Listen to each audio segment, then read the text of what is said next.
So to me, the last step in onboarding a candidate or making sure that they're the right fit for your organization is really a fractional test.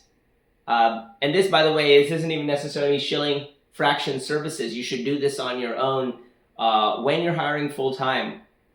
We find this to be an excellent way to be sure before really jumping in whole hog with a candidate. And that is to, bottom line, that is to start fractionally. So start fractionally. What does that mean? It might mean as little as asking someone to do a 20-hour project. So that's a week. Assign them some real work. Pay them for that work.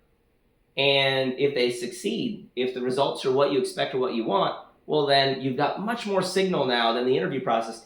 So the challenge with the interview process is that, well, it's a very small exposure. It's as little as an hour to a candidate. And then even organizations that do umpteen million interview rounds, you're just seeing the interview version of the person. You're not seeing their real work. And so, to a certain extent, they'll know that it's an audition if they're doing fractional work for you. But hey, at the end of the day, you should be getting real output. In the ideal world, I would recommend that rather than doing, say, a 20-hour project, I would actually say start fractionally, ideally, and I would say ideally 1 to 2 or even 1 to 3, I'm going to say, months. And the caveat here is that this is all with an eye toward, if you're thinking about a full-time hire. Start this way, do it 1 to 3 months, you're engaged with that person, and even on the shorter end of that spectrum, in a month, you can see a lot about how a person works, how they gel with your team, all of that. If it's a short timeline and for sure you're making a full-time hire, you might introduce both the fractional terms and the full-time sort of all the full-time job offer, kind of all those details up front. And then if it's a longer fractional period, maybe you start with a fractional contract and you come back and you revisit what you want a full-time offer to look like. In that latter case, that gives you an opportunity based on the actual performance. Now you have a real true assessment of what this person is capable of, and you can dial in that offer accordingly. The last point to note here is that by starting with someone fractionally, yes, you're able to determine if they fit with your team. Yes, you're able to determine if they can do the work.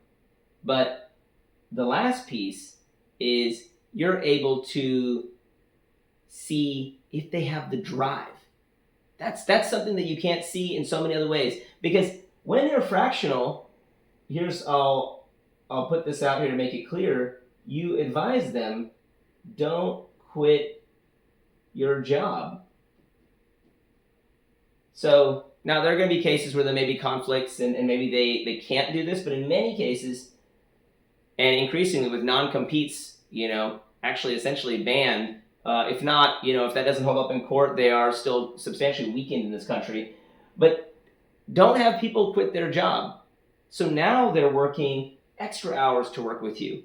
Well, what does that tell you about the person? That tells you that they are interested enough in your company to be willing to put in extra work beyond their full-time job, beyond their other life responsibilities. That's somebody who is driven.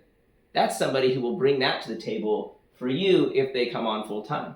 And so that, I think, is what rounds it out for us, and that's why we start all of our hiring, even internally at Fraction. But, okay, set Fraction aside, maybe that's biased, right? At every company I've ever started, we started that way, and then we brought people in full-time.